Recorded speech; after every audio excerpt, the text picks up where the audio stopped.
Welcome back to Making Money Matter, ladies and gentlemen. My name is Kerry Stevenson, and now for something completely different, because you guys are all on here thinking it'll be another resource company, it'll be another keynote speaker talking about the economy. I've got the original and the best money mentor. So let's, making money matter, making property matter, and making the bank sit up and take some notice, because he has this thing called FTB. You're going to have to figure that one out. His name is Graeme Holm. As I said, he is the original money mentor. This is a new, thing we're going to do, and it's going to be about who are you? And I want to find out what makes Graeme tick, what's he doing, why is he doing it, and where's he come from. Graeme, great to see you. Thanks for joining me on Making Money Matter and the Who Are You series. Hello, legend. How are you?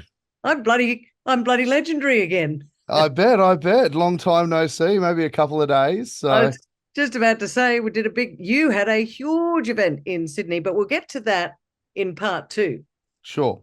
Part one, I want to talk about you founded the Infinity Group in 2013. We're going to get onto that later, but you worked in banks. What I want to know is, who are you? Where did Graeme start from to Mm. get where he is now? So a little bit of background. Yeah, so Beck and I founded Infinity Group in late 2012, early 2013, formally. And it's one of the hugest financial educators and financial services firms in the country now. Yep. But going back, I mean, I'm an angry, gingery, chubby, freckly ginger. When you're born, it's pretty rough. But housing commission kid from the Gong, from Wollongong on the far south coast of New South Wales, and victim of terrible domestic violence at just 6 months old. And I've Wow. had four, I think they call it a septorhinoplasty, but four nose reconstructions, and still look like one side's diesel and one side's leaded, and still got a head like a drop meat pie. So I think look, growing up was just mum and I, and started out in we sort of had to run around a bit, and then ended up in a 1 bedroom unit, housing commission unit, then a 2 bedroom unit, and Nan and Pop helped a lot, and other friends and family. And I don't know if people remember, but it's a bit like the castle back in the day when they had the trading post and the local rags. You could actually put a notice in there as a houso and say, hey, single mum and son looking to swap 1 bedroom unit for 3 bedroom townhouse. I don't know if you're Oh, aware. wow. And you could do property swaps. So like we actually moved from a place called Corrimal to a place called Rarilla down near Shell Harbour.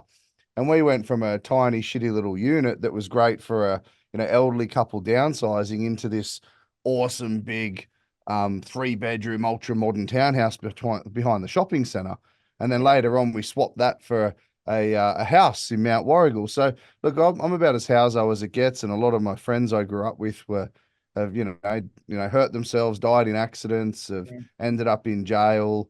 And luckily enough, at about 9 years old, I found sport, and ended up playing soccer and going overseas for a schoolboys side, and to Brazil and Argentina and stuff for futsal and indoor soccer. So sport was really my savior.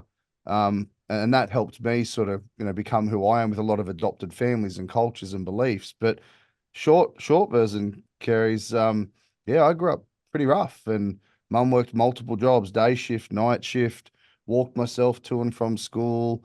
When I started playing sport, had to ride bikes to get there or to catch trains, and, was super, super fit. Not so much these days, but yeah, it was pretty rough. It was pretty tough.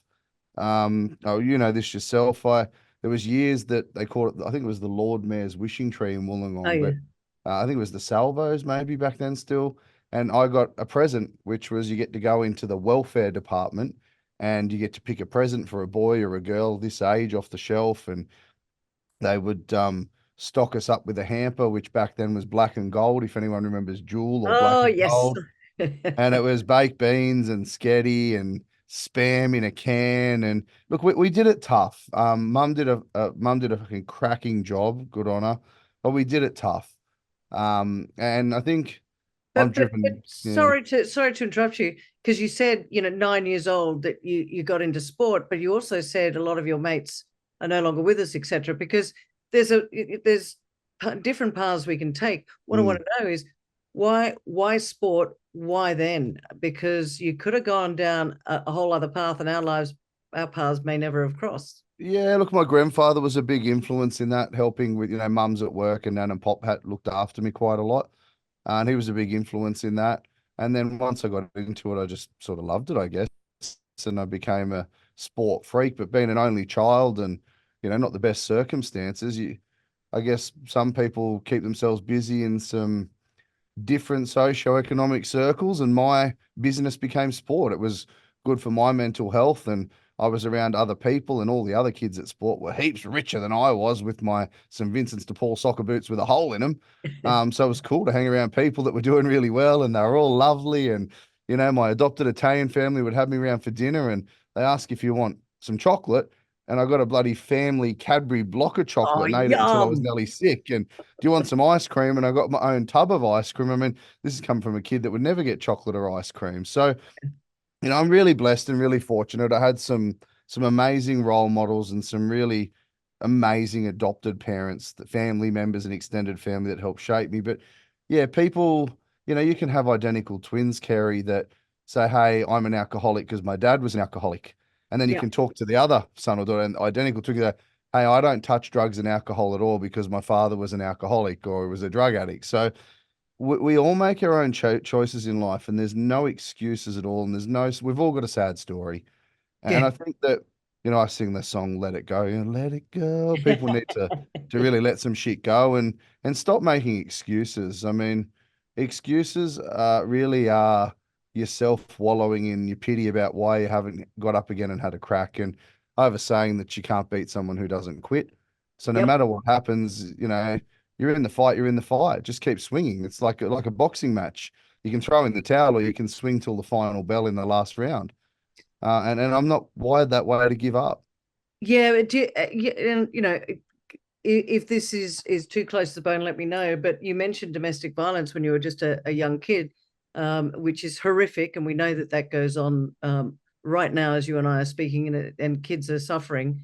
Do you think that helped drive you? Because I know you right now you are very successful in what you're doing. We're going to get on to that in part two, but for now, what I want to know is going back to that time, did it drive you to do what you're doing today? That sort of whole mindset, and you know what, this is not going to define me, if you like. Yeah, look, I think in a lot of ways, yes. I think that I grew up, as I said, around extended family that had nice things, and they were mostly migrant families that, migrated to Australia with the suitcase of clothes and nothing, and had built very successful bricklaying and concreting and mechanic, all sorts of businesses. And they were mostly entrepreneurial families that came to Australia with just clothes on their back and a suitcase, and they really used their skills to build businesses because they didn't speak the language. Yeah. It was cultural barriers, and I just have so much respect. I mean, as far as I'm concerned, Australia, it's just a big island of migrants. Who are we really? We're all bitses from somewhere. So Yeah. I just have so much respect for that. But seeing that when you have nothing, like sometimes, to be honest, it was cooler to stay at a friend's house than it was to come home. So Right. like, I'd love to go to soccer training on a Thursday night and then go, "Oh, well, there's no point coming home, mum, because I'll just go to school and back with them on Friday, then sleep over and get a lift to soccer because you're at work." But it was because the food was better and the Wow. environment was better and the video games were better, and being an only child, there was someone to hang around with your mate or their family. So yeah, I think, look, it did shape a lot. It told me a lot about who I don't want to be and what I don't want to accept. I have issues with that. Even if, if Beck and I are walking through a shopping center and I see somebody that's a bit undesirable, even raising their voice to a woman or to somebody else that carries on like a pork chop. I'm the sort of idiot that tends to get involved and tells them to walk the other way. So I look at that. I think things can break you or they can shape you. Yeah. And I don't really, I've been through quite a lot, and there's not much really that can break me because I'll just keep getting up. And yeah, Because a yeah, lot of people, but a lot of people don't keep getting up. And I think, right now I'm talking to you, it's January, it's the start of 2024, Graeme. And, people are out there doing it tough. A lot of people, we've got inflation and those sorts of things. And how important do you think having a strong mindset? And as you said before, you know, getting up and just going again, because a lot of people just They almost Yeah. throw the towel Look, in too early. Yep. and we've just gone through this COVID nonsense, Kez, that people are carrying on. Look, we've become soft. Yeah, Honestly, I we've totally become agree. soft. Yeah. And I'm not being disrespectful. Like there are people that actually genuinely, authentically have very debilitating, serious mental health issues. Like I'm talking very serious, like hospitalized, medicated. Yep. Then there's people that are saying I need to have a mental health day off work today because I got knocked back from a promotion or there's been a lot of rain lately. Like I think it's tough because we've become so soft as a society that my grandfather would roll over in his grave. You know, it used to be a hard day's work for a fair day's pay, and Yeah. you'd clock on early and clock off late and impress your boss, and you'd build a career and all that sort of stuff. But these days, no one's prepared to do the apprenticeship, Right. and we become soft. You know, it's like you got people are trying to do as little as they can for as much as they can get, and that's not a mutually beneficial relationship. Nor is people having to do too much for too little. So, Yep. if you understand what I'm saying, there's a balance here of people fair days, hard days work, fair days pay, fair, hard, mutually beneficial between an employee and employer. But I think that COVID's really changed the world for forever. And I mean, this is a time for people to be a savage. Get up and have a crack. I mean, financial crisis, health crisis, wars, pandemics, like the world's best businesses and entrepreneurs and successes and charities, they've all been success stories out of terrible times and tribulations, and they've become triumphs. I mean, if you look at the Ubers and WeWork and all sorts of stuff, they came out of necessity out of the back of terrible financial circumstances and economies where people went, hang on, there's a problem here and I can solve it, and people are prepared to pay for it. Well, the size of the problem you can solve dictates the size of income or revenue you receive for solving a problem. But I think at the moment, because there's a lot of people that want a job, which sadly for a lot of people stands for just over broke. Yep. Uh, and I have a lot of family and friends, and I love them and respect them, and staff and team members that want just over broke, and they want to clock off at 4:59 if they can get away with it, and take RDOs and all of that stuff. And that's cool. But what do you want in life? Because it isn't that hard to actually go and extend yourself a little bit. There's a lot of hours in a day, Yep. as opposed to people go, oh, I'm so time poor. You know, I know this myself with my own health battle. You've been with me on the weekend. I started an event at 8:30 in the morning on stage, and I did not close the room until 10:46 p.m. He's a machine, ladies and gentlemen. He's a machine. And we're going to get into that in a minute. But it was an event on the weekend, and I wish you'd all been there. All of my subscribers out there should have been there. Why? Because Graeme talks a lot about property, and we're going to go into that in part two. But what he also does is he's passionate about financial literacy. That's his passion. Because right now, a lot of you out there, you got leaky buckets. This is called the Making Money Matter channel. And a lot of you have no idea about your money. And that's why Graeme's called the Money Mentor. In fact, he wrote a book. Look it up. I think you can get it on Amazon. It's called Money Mentor. It's called Money Mentor, isn't it? Yeah, Money Mentor. It's just here. There we go in the That's the number background. one bestseller. How to pay your mortgage off in 7 to 10 years without living like a hermit. And I mean, Kerry, it's funny. I've got some stuff. I've done some podcasts and that lately that went viral. And there's so much funny. I got a TikTok post on Thursday night at 8 o'clock, and it's hit 1 million views today. Maybe Tuesday, Monday, Tuesday. It's hit 1 million views with like 30,000 likes, right? Just a little 60-second reel. And it's from a clip of an interview like I'm doing with you now, over an hour or so. And what's funny is when something gets 20, 30,000 likes and I get 1,000 messages saying thank you, that really is really helpful. Yet there's about 800 comments, and 400 of them say I'm a fucking moron and I don't know what I'm talking about. Wow. Now, what's Our funny keyboard is, warriors, keyboard but warriors. what's funny is those people are fucking broke. Yeah. Now, I'm not being mean here, right? Those people that are living in their parents' garage eating 2-minute noodles, or they're an expert because they've got their second or third property. Cool. When you get 25, 50, or 100, or you get licensed and accredited to give advice, then you deserve, or you hold the respect to provide commentary. But unless you're in a position superior to the person trying to educate and help people become more literate, you don't know what the fuck you're talking about. So I quite enjoy it. My typical response is cool, love to learn, question mark, question mark. Tell me how successful your opposing strategy or structure has been, and what's the size of your stocks, bonds, currents, portfolio, or how many properties have you built? Please let me know. I'd love to learn. And I never get a response. And I go back and pop a question mark on it every second or day or so for 3 or 4 weeks. And then, funny enough, those people seem to block you. And sometimes I'll write an essay in part one and part two and explain it all and say, I don't know, maybe all of these awards behind me must be fake. I've not been the number one in Australia at what I do for 6 times, over 6 separate years. I think the problem, Kerry, is opinions are like backsides. We've all got Everyone's one, but got we one. should just use it to sit on it. Yeah. And we've become so vocal on social media. And in Australia, if you've got a house, you're a fucking property expert. And if you've got a loan, you're a finance expert. Remember Home Improvement with Tim the Toolman Taylor and Yes. well, Tim, you should do over the fence. There's a mass, I call it the barbecue mafia. Yeah. There's so many head chefs in Australia. Look, yeah, I'm sure they can whip a snag and cook up a steak, but they wouldn't know shit from clay when it comes to money and finance. And you know that yourself. We all like to pretend where you've watched me do gazillions of events where I've completely changed people's lives, Yep. paid their homes off live in a room, or because their money's in the wrong. People tell me they've got savings, but then they've got a mortgage, a car loan, and a credit card. And we're going to get onto that in part two. But I Yeah. want to leave this about you at the moment because, guys, he is, as you can see, much awarded in what he does, and it is about financial literacy, which we're going to get into in part two. But I want to know, Graeme, you started work in a bank.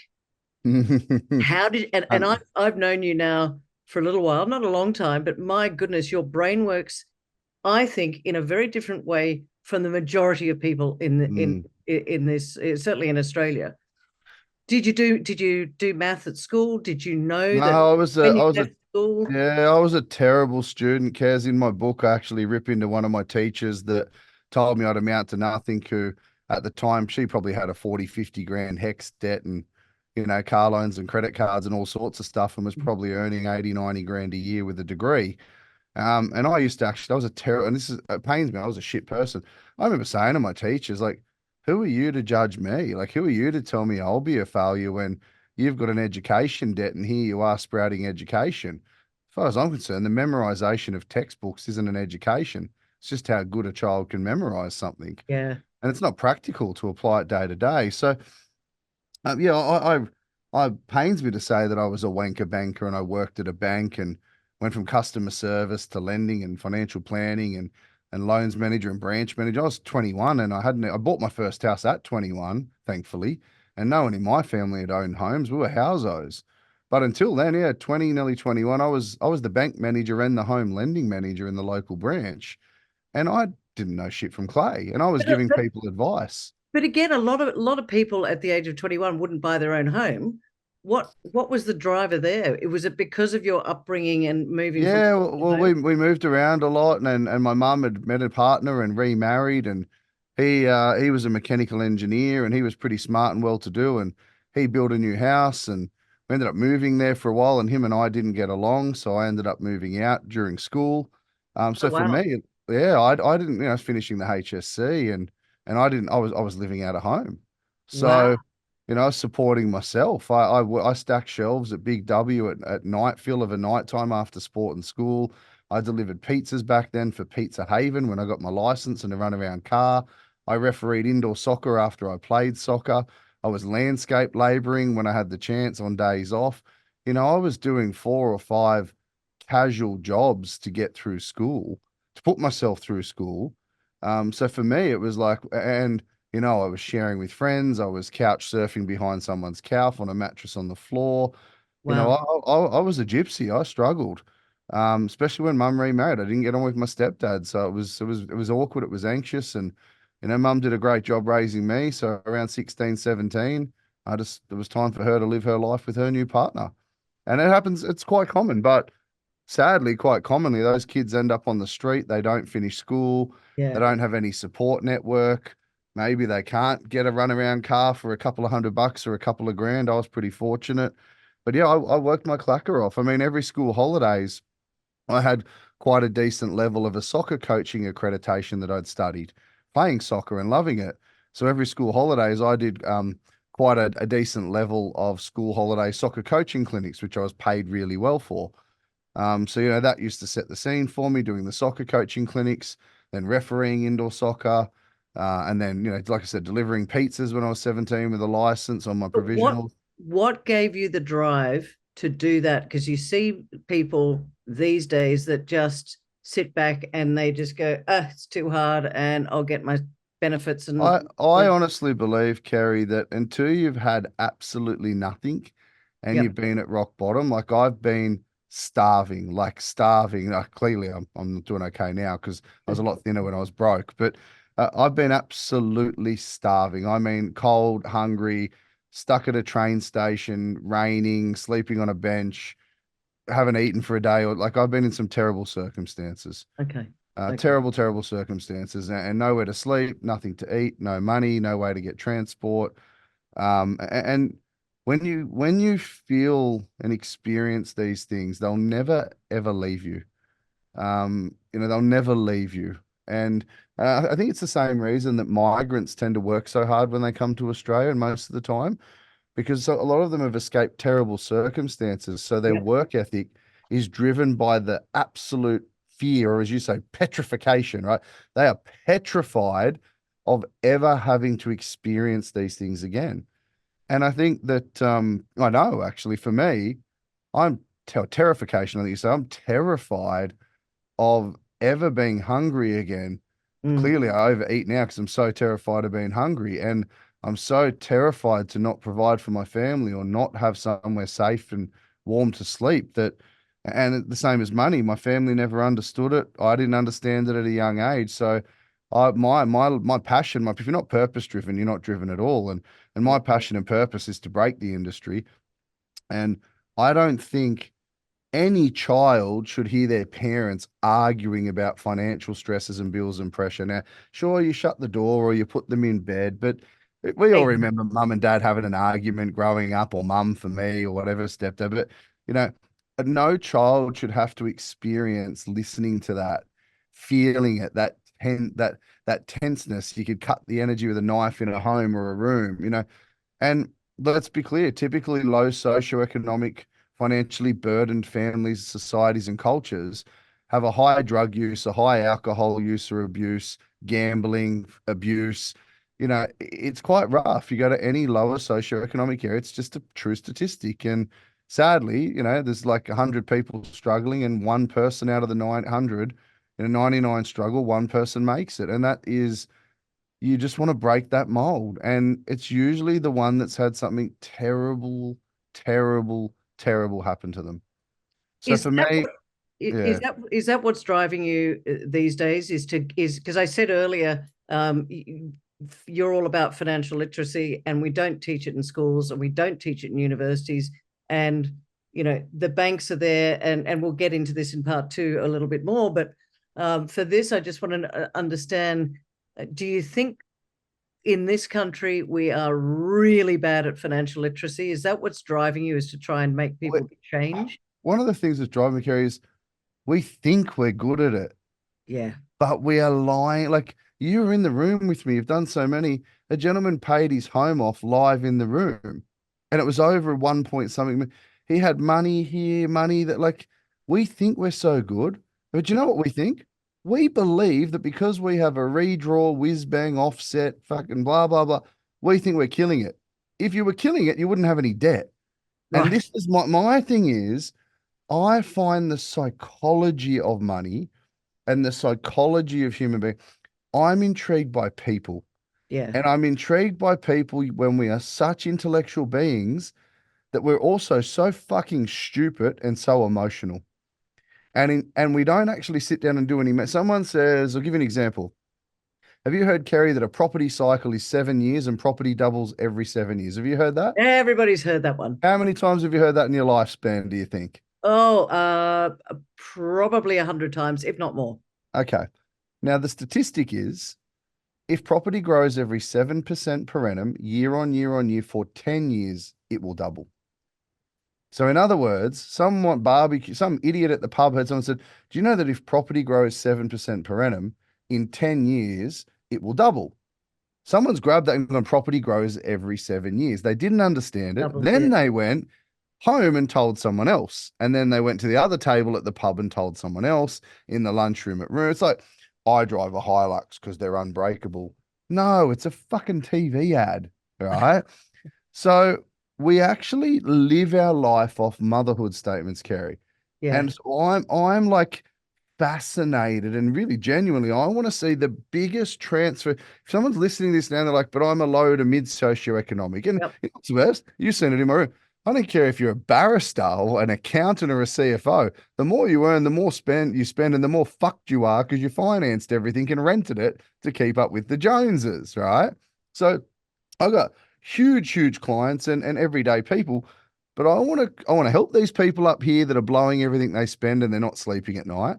Yep. But Beck and I want to create the largest reformation and the largest transfer of wealth ever in Australia's history.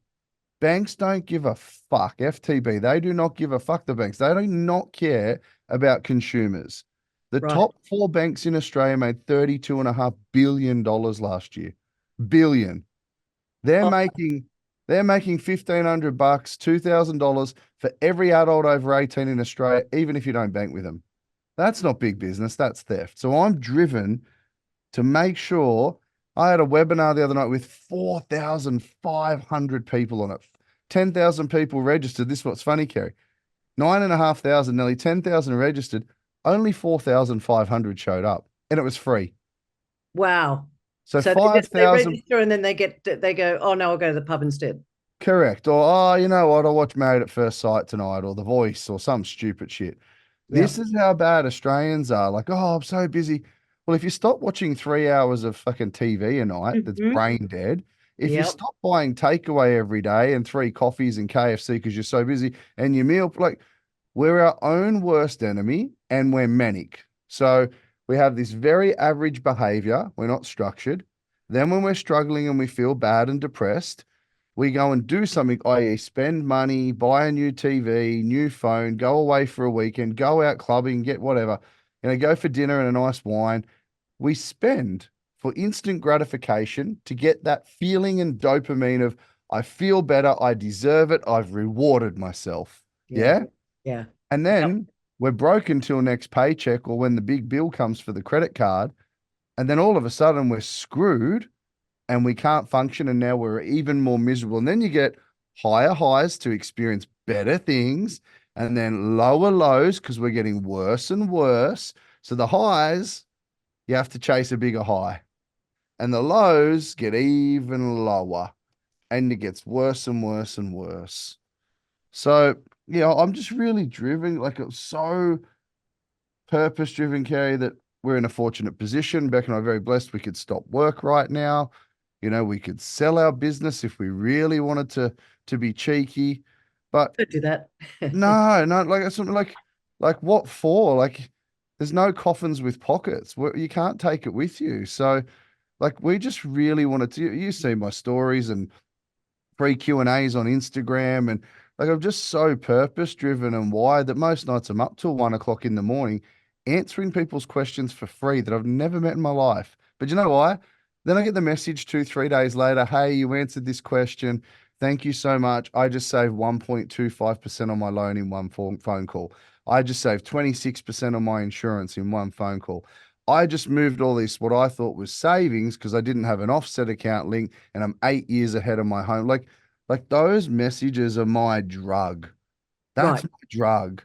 And And that's what drives you. That's what yeah, because, drives you forward. and I know, Kerry, that when I teach you that, Yep. you're definitely going to try to teach someone else. Mhm. And when it's right, and you're actually teaching someone a beneficial outcome compared to telling them to get an offset account because that's great, then they get an offset account and they spend everything in it, so they didn't offset shit. And Yeah. so this is the problem. We hear information from people, and communication lies with the recipient. I can say to you as a child, that's hot, don't touch. Ow. That's hot, don't touch. Ow. Till you really burn yourself, you'll keep touching it, right? True. Now, the communication's not Kerry's fault. You've told the child, don't touch it. Adults are no different. until they experience a burning moment that really hurts, I'll keep touching it. I want to Yeah. test it. Yeah. So I'm driven to try to help that naive, ignorance is not bliss, not stupidity, but lack of desire to be financially educated or stimulated. I'm driven to break that so that one day, whatever happens when I pass and I'm gone, if imagine that there's somebody with the book going, well, who's this fat little prick? Righto, did you do this? Oh, you're a bit of a dickhead here. What about, oh, that's, oh, I can't believe you did that. But then all of a sudden it's like, but hang on, all right, we're all here. Geez, you impacted millions and millions of families and saved them thousands and thousands of dollars each. Yeah. You donated, 700, 800 presents per year to the Kmart wishing tree for underprivileged children. You did these sponsorships. You actually did these absolute stupid things, Graeme. But boy, did you actually do these amazing things that helped other people.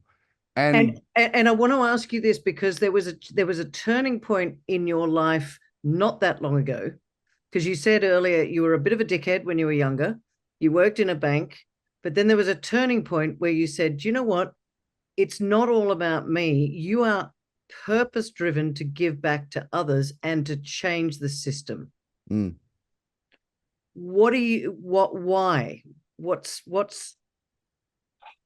yeah, look, I don't know. I can't really put my finger on it, Because I except see you for light up when you know. And guys, here's the thing: Graeme will go out, and he encourages all of us to go out and goes to the Kmart store and buys all the bikes and all the helmets and all the skateboards because he wants to give back to others. And it's amazing. Call it karma, call it what you will, but it's pretty interesting how when you shifted your mindset, Graeme, it seems to me that things are just the energy that you have around you is just increasing, getting more exciting, mm, and you're helping so many more people. Is mindset really key in your life? totally, totally. I mean, I've been through some terrible times, Kerry. I had to testify in an ASIC case, and it was like a $65 million fraud, and the people that were involved in it that I was testifying against knew that I was testifying, and I got attacked anonymously through VPNs and all sorts of horrific things online, and had 400 fake posts about me on the internet. Wow. Until sure enough, one day, one post, it must have been 3 a.m. in the morning, they didn't turn the VPN on, and we actually got one of the culprits' Telstra Home Big Pond accounts in their wife's name. And it Oh, was a copy and paste of another fake complaint and scam wrought this against me, which really is witness tampering, funny enough. So, and I speak openly about it now because I think people need to know if you're going to post shit online, you're going to be held to account. yeah. Yeah. Now, whether that's through legal means or whatever may occur, but this society now of attacking people online and bullying people. I'll give you an example one, right? With my health. I get something that goes out viral and gets 50,000 or a million views on socials or whatever, and it's free information. People hear a 60-second clip and don't bother listening to and helping people, right? Now, whether you don't like it or not, scroll on, right? Yeah. But the Move on. people that are getting help, like I remember I put something up a couple of weeks ago. I grew 25,000 genuine followers that want help with their mortgage on one of my social media platforms in 3 weeks. Yeah. And filled rooms and events from that. Now, I get people in there go, well, mate, you might know about money, but geez, you might need to lay off the KFC because it looks like you've had too many burgers. You should do Whoa. this, and this. And that's okay, Kerry, because what I do is I screenshot those. And I keep those receipts for when I do get fit and healthy again and I drop them a little message and a photo. What I'm doing now is I'm actually doing reels on the trolls, so it posts their name and everything like that. And someone said, "Oh, you have the intelligence of this, and you need to eat and this, that, the other." So I wrote back and said, "Look, thank you so much for your interaction and helping the algorithm for me grow for other people to see the post. But that your lack of emotional intelligence attacking my health would be like me attacking your wealth and saying, how many properties do you own? Because I've got over 100. So, it's really important for people. You keep asking about mindset, Kerry. You can't beat somebody that doesn't quit. I got attacked for 10 months before we knew who it was, but we needed the evidence. And then once we got one piece, we got another piece, and IT started to crack stuff. And I haven't put those people in jail. They know I know what they did. I've got the evidence. I'll sit on that. That's fine. Hey, karma. Yeah. Absolutely. One of them had a heart attack and got multiple stints in the heart. So I've been led to believe. So it's a couple of things. Mindset. You keep asking. It's mindset. A successful man or woman takes the bricks that other people throw at them, Mm-hmm. stacks them up for free. Yep. And one day when they're ready and they're ready to rock and roll, they grab those bricks and they build a fucking empire with those free bricks that other people threw at them. And you just got to strap in and get through it. Just bite down on the mouth guard and keep punching, keep swinging. And, really, I'm so blessed because the people that attacked me and tried to break me helped make me. You ain't I going to love break that. me. You're going to make me. And that following year from those anonymous attacks before we found out who it was, I became the #1 finance broker in Australia, the rising star of the industry, and won a swag of awards and blew up because I got through all the perseverance, all the bullshit, all the crap. So I think for people listening in, no matter what you're going through, whether you feel successful, whether you feel like you're a failure, you are exactly as you feel. Absolutely. Only, Kerry, because your perception is your reality. Now, if you take a moment to start working on how you perceive yourself, so never made a mistake in my life. You know why? It's a lesson. If I learn from it, it becomes a learning curve. That's life. We're all going to do things, we're all going to learn. If I do it a second time, Kerry, that's a mistake. I'm an idiot. I'm a dumbass. Yeah. Yep. But when something happens, you can learn from it, you can own it, you can be hold yourself accountable for it, and you move on and you grow as a human. So mindset is so critical, but the language you use with yourself and Mhm. what you're driven to do. If you're just driven to make money, it's highly likely you won't make money. And if you do, it'll go as quick as it's come. Yeah. But if you're purpose driven to actually unconditionally give, help people for free, answer their questions, give them the data they need, share the resources of where they can find answers to their questions, guess what? That will come back to you one day tenfold. 100%. But if you don't give, then you'll fucking never receive. Absolutely. What a wonderful way to finish the part one up. But Graeme, that was a really interesting thing. We're going to get into some nuts and bolts in part two. Where can people find you if they want to follow you? Yeah, Instagram is probably where I'm most active, which is just Graeme Holm, Graeme, or Graeme_Holm, I believe it is, HOLM. Facebook, TikTok, all these things my team are building for me. Okay. Or www.infinity.com.au. But I will say, Kerry, as you know, we don't take inquiries. Nope. We provide an abundance of free information. I do free education webinars on Zoom every Tuesday night that I'm available and alive. And we give a abundance of information. But if there's something you need help with, please follow the socials, take my free education, or listen to my free Q&As on Instagram, for example. But I don't take inquiries. We are fortunately blessed. We're too big for that. We Yep. have a particular business model that they'll figure out when they follow me. But yeah, look, yes, follow my socials. I'm around if you have a pending, burning question about finance or money or real estate, and hopefully I can give you a really good answer and help you on your journey. And we are going to be doing more of that in part two. I'll put the link down below where you can join to when Graeme's doing his next free Zoom masterclasses on a Tuesday. I think it's East Coast. It's about 6:30 in the evening, so it's after work. Well worth doing. Listen, guys, as I always say, stop watching Netflix, start getting yourself educated, and stop complaining about things that are not going well for you, because it's all there for you. You've just got to follow the right people and do the right things, stop the leaky buckets, and get yourself a lot more financially literate. But for now, Graeme Holm, thanks for joining us on Making Money Matter. Thanks, Kerry.